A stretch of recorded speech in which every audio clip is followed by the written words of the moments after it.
É tempo de preparação para aquele dia glorioso.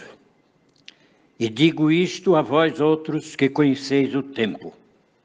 Já é hora de vos despertardes do sono, porque a nossa salvação está agora mais perto do que quando no princípio cremos. Vai alta a noite e vem chegando o dia. Deixemos, pois, as obras das trevas e revistamo-nos das armas da luz. Andemos dignamente como em pleno dia, não em orgias e bebedices, não em impudicícias e dissoluções, não em contendas e ciúmes, mas revestivos do Senhor Jesus Cristo e nada disponhais para a carne no tocante às suas concupiscências. Romanos 13, de 11 a 14. No texto lido, o apóstolo Paulo fala acerca da segunda vinda do Cristo. Nesse contexto, o apóstolo alerta seus leitores em Roma da necessidade de vigilância por parte daqueles que professam a fé no Senhor Jesus Cristo. Hoje, gostaria de fazer uma pausa em nossos cuidados diários para refletirmos um pouco sobre esse acontecimento iminente, indiscutível, irreversível e inadiável. Jesus virá. Isto é fato. Resta saber, estamos preparados? O apóstolo fala que seus leitores conhecem o tempo. Ele não está falando de tempo cronológico, como entendemos, dias, meses, anos, horas, minutos e segundos, mas da rapidez como tudo acontecerá, apanhando a todos de surpresa. Em Apocalipse 16, 15, o Senhor diz: Eis que venho como um ladrão à noite.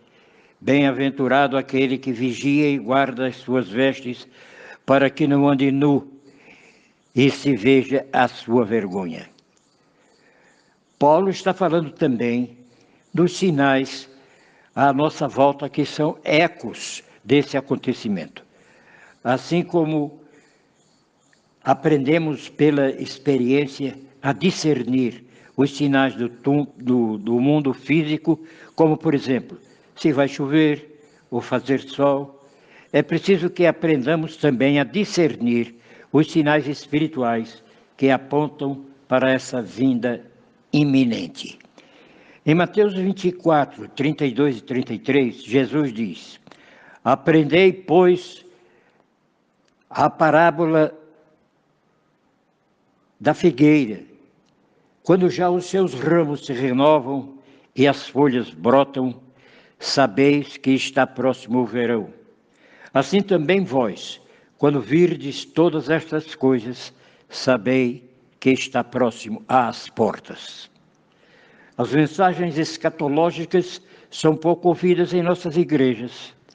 As pessoas ficam amedrontadas e isso esvazia a igreja. Isso não me preocupa, ai de mim se eu não anunciar essa verdade. Os crentes, de uma maneira geral, têm andado despreocupados com as coisas concernentes ao arrebatamento da igreja. É como se a segunda vinda não passasse de lenda. Há um torpor, uma letargia a esse respeito, como se não fosse acontecer nunca. As nossas vestes de santificação devem estar sempre brancas e limpas. Deve haver sempre óleo sobre as nossas cabeças. E a nossa atitude deve ser de constante prontidão e vigilância. O problema é que agimos como se a nossa vida se resumisse a esse planeta decaído. As cargas impostas a nós pelo adversário têm o propósito de tirar a nossa atenção desse acontecimento glorioso. Que o povo de Deus possa acordar enquanto é tempo e prestar atenção aos sinais. Que sinais são estes? O primeiro e mais significativo desses sinais é o florescimento da figueira, a criação do Estado de Israel. Em 14 de maio de 1948, foi fundado o Estado de Israel. Portanto, figueira já floresceu. A violência exacerbada dos nossos dias, como nos dias de Noé, onde o amor tem esfriado nos corações e mata-se por brincadeira. O excesso de preocupação com o ter, em detrimento do ser. Vivemos hoje uma época do mundo globalizado. Com o aumento das comunicações, sobretudo a internet, o mundo virou uma aldeia, onde a competitividade é cada vez maior. Aquele que não apresentar produtividade dentro dos padrões estabelecidos será imediatamente descartado. Aliás, tudo hoje é descartável.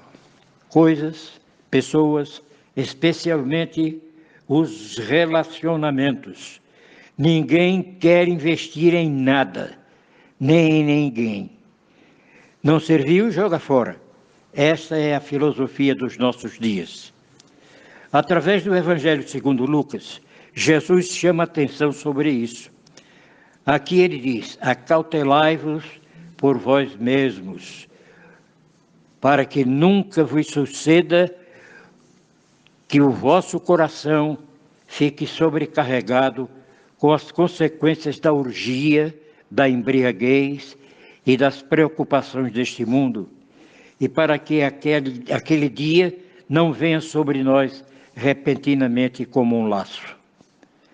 A absoluta inversão dos valores morais e éticos, aquilo que até então era considerado absurdo, imoral, passa a ser normativo e politicamente correto. A própria mídia bombardeia os nossos lares com o lixo que essa nova ordem mundial quer que abracemos como prática normativa, toda promiscuidade como nos dias de Ló. E tudo que vai acontecer, vai de encontro à santa palavra de Deus. O saber que tem se multiplicado em todas as áreas. A apostasia, negação da fé no Cristo e a obediência a ensinos de demônios, cultos de samaritanos mistos. Essa apostasia traz a reboque uma absoluta falta de respeito a tudo que se refere ao Senhor. A própria natureza enfurecida.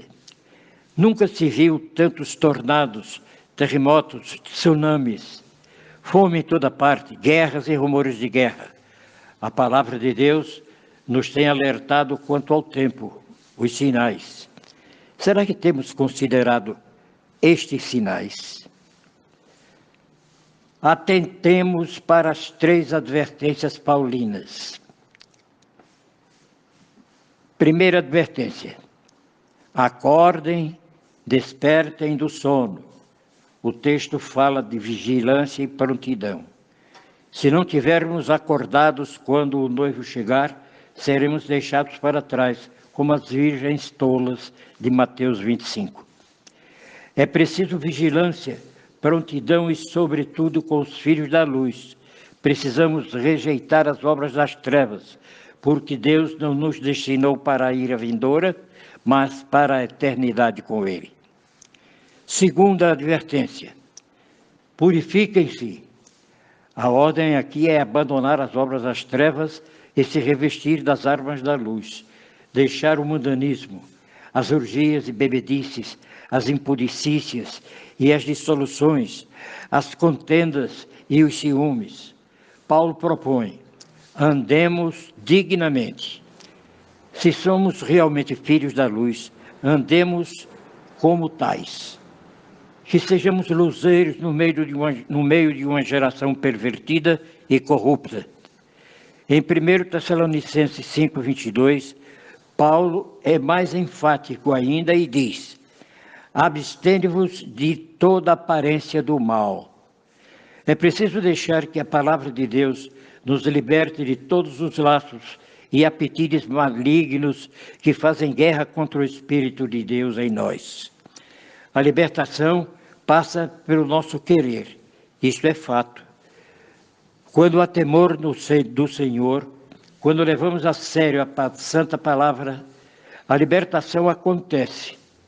Aí vamos sendo transformados de glória em glória na imagem do Filho de Deus, seremos revestidos do Senhor Jesus Cristo.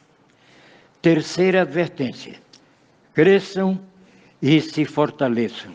Em outras palavras, Jesus diz, através do Evangelho segundo Mateus: portanto, se a tua mão ou o teu pé te faz pecar, corta-o e lança-o fora de ti. Melhor é entrares na vida manco ou aleijado, do que, tendo 2 mãos e 2 pés, seres lançado no fogo eterno. Se um dos teus olhos te faz tropeçar, arranca-o fora de ti. Melhor é entrares na vida com um só dos teus olhos, do que seres lançado no inferno de fogo. Assim, precisamos acordar, permanecer vigilantes e prestar atenção aos sinais, porque a vinda do Senhor é certa e repentina. Também precisamos andar dignamente, quanto mais esse dia se aproxima, e dia a dia nos revestirmos do Senhor Jesus Cristo. E, finalmente, precisamos nos fortalecer espiritualmente e nada dispor para a carne no tocante aos seus desejos. Nádia Malta.